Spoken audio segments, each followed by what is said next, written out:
Bom, pessoal, sejam todos, né, muito bem-vindos, né, à reunião do GIPEM, que é o Grupo Intelectos de Pesquisa e Estudo em Educação Matemática.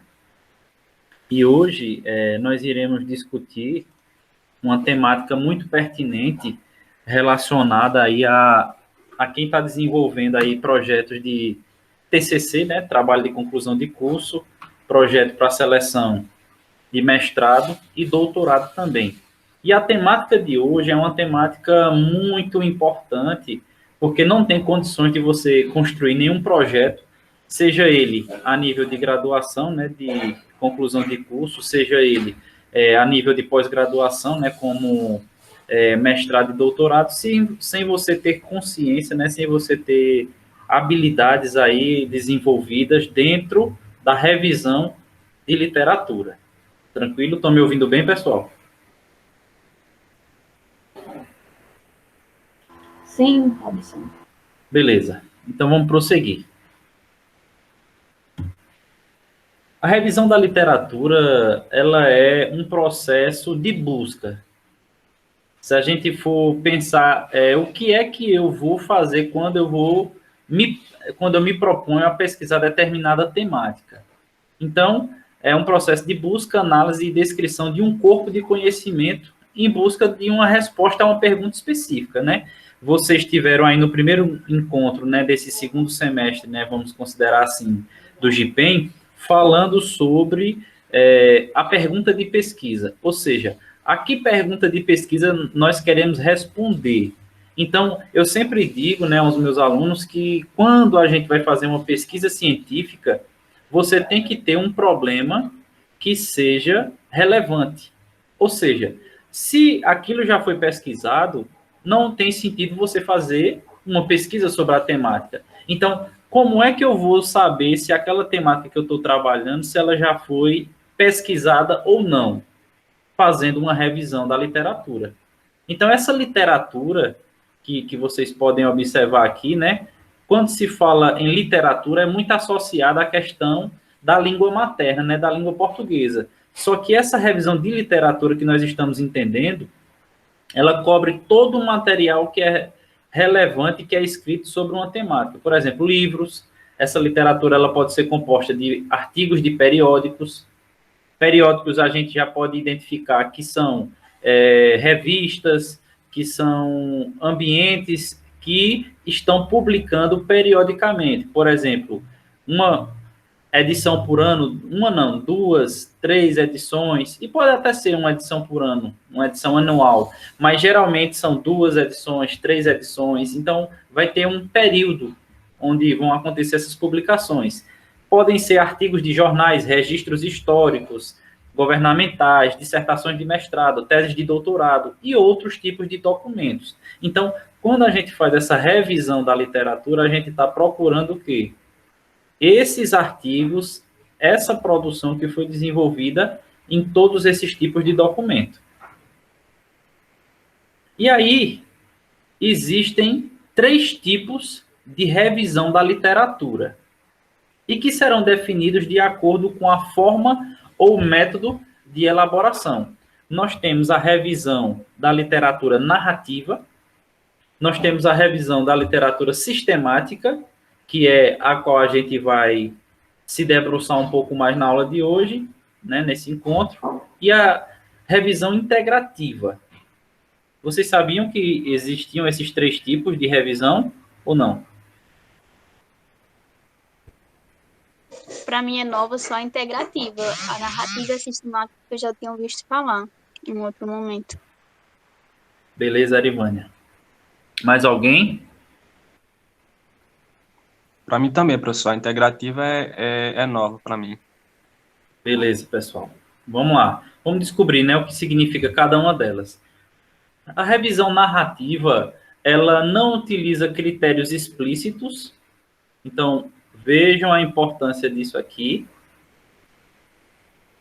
E sistemáticos para a busca e análise crítica da literatura. O que é que essa parte está dizendo? Que não existe um critério específico, ou seja, um protocolo na revisão narrativa.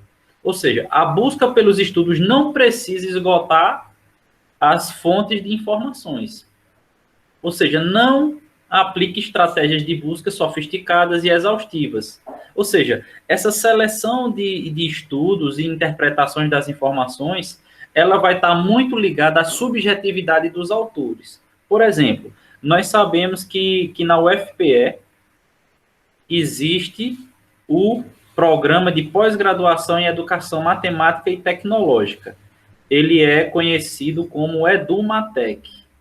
Foi lá onde eu fiz o mestrado e o doutorado.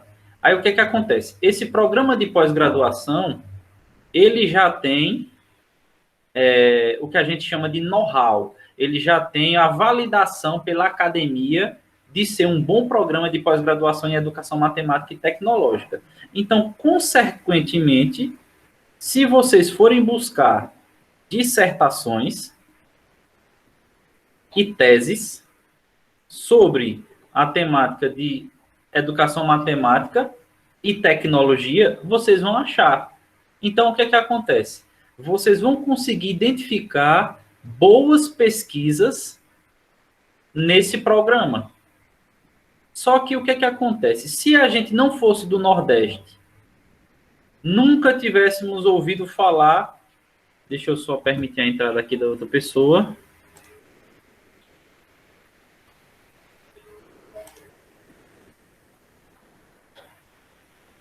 Nunca tivéssemos ouvido falar do EduMatec.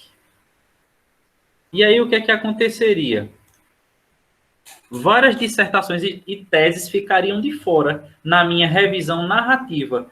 Como nós temos o conhecimento desse programa, então esse programa entraria na minha revisão. Então, o que eu estou querendo dizer com a revisão narrativa? Eu vou aprofundar um pouco mais à frente. Que ela fica muito a critério da subjetividade dos autores. Ou seja, se o orientador conhecer, ou orientadora, né?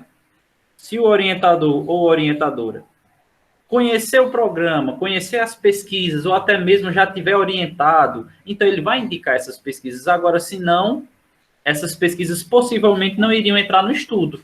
Então, por isso que fica a critério da subjetividade. Não existe somente o EduMatec da UFPE no Brasil, existem vários programas. Por exemplo, existe o programa em pós-graduação em Educação Matemática e Tecnológica da Unesp, Rio Claro, que é o programa mais antigo do Brasil. Então, com certeza, nesse programa vão ter dissertações, teses de muita relevância científica. Então, fica a critério o lugar que você vai buscar o conhecimento, ou seja, o lugar que você vai buscar artigos, dissertações, teses, ele fica muito enviesado, fica de acordo com o conhecimento do orientador. Já a revisão sistemática, ela extrapola essa perspectiva. Ela é um tipo de investigação científica e que ela vai ser o contraponto da revisão narrativa, ou seja, ela vai ter, sim, um protocolo a ser seguido. Ela vai ter uma forma de você pesquisar. Então, essas revisões são consideradas estudos observacionais, retrospectivos ou estudos experimentais de recuperação e análise crítica da literatura. Um ponto muito interessante é que a revisão sistemática da literatura, ela surge na área médica, ou seja, os médicos, enfermeiros, técnicos, eles faziam pesquisa, eles desenvolviam, por exemplo, um estudo de caso. E esse estudo de caso, ele era feito, por exemplo, sobre uma determinada doença. Sei lá, uma doença na unha. E aí todas as pessoas, todos os pesquisadores que... Só mais uma pessoa querendo entrar aqui.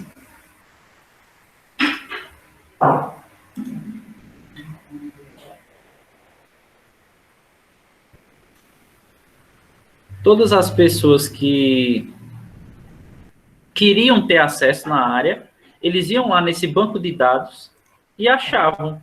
Então, a revisão sistemática da literatura, ele surge na área médica para que houvesse uma velocidade naquele determinado estudo. Então, eles começaram a perceber que se eles conseguissem fazer determinado estudo de caso, determinada pesquisa e disponibilizasse em uma rede nacional e até mesmo mundial, até assim, o diagnóstico, o tratamento e até mesmo a cura seria bem mais rápido.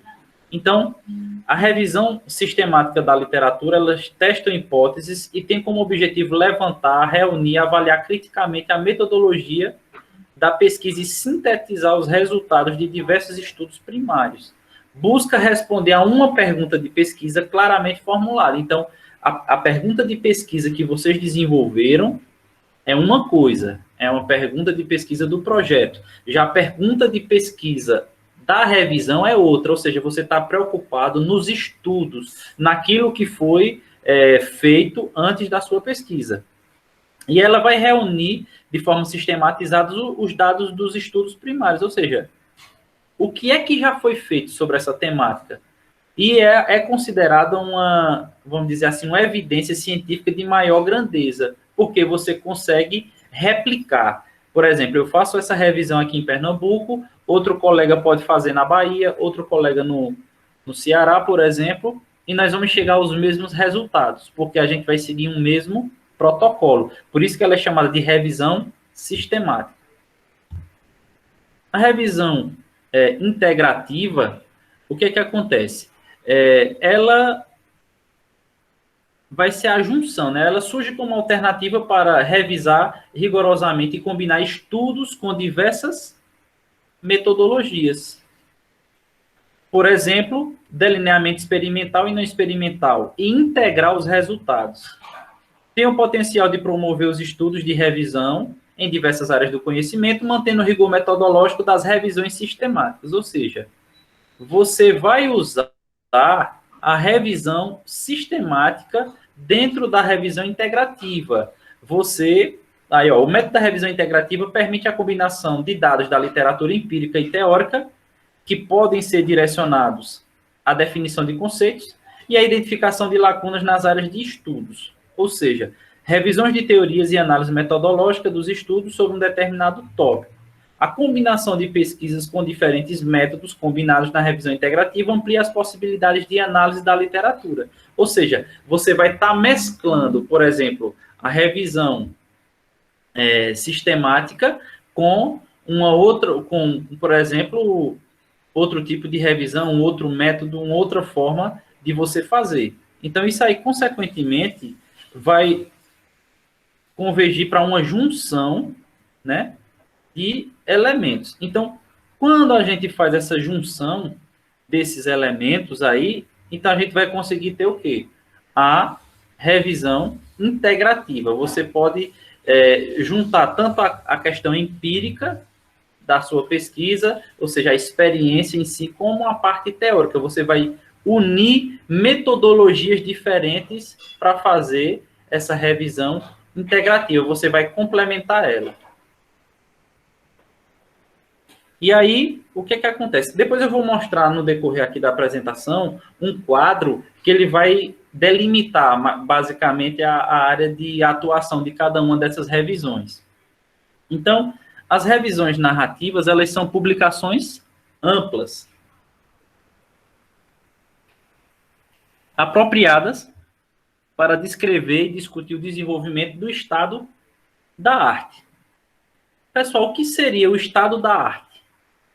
Alguém poderia me ajudar?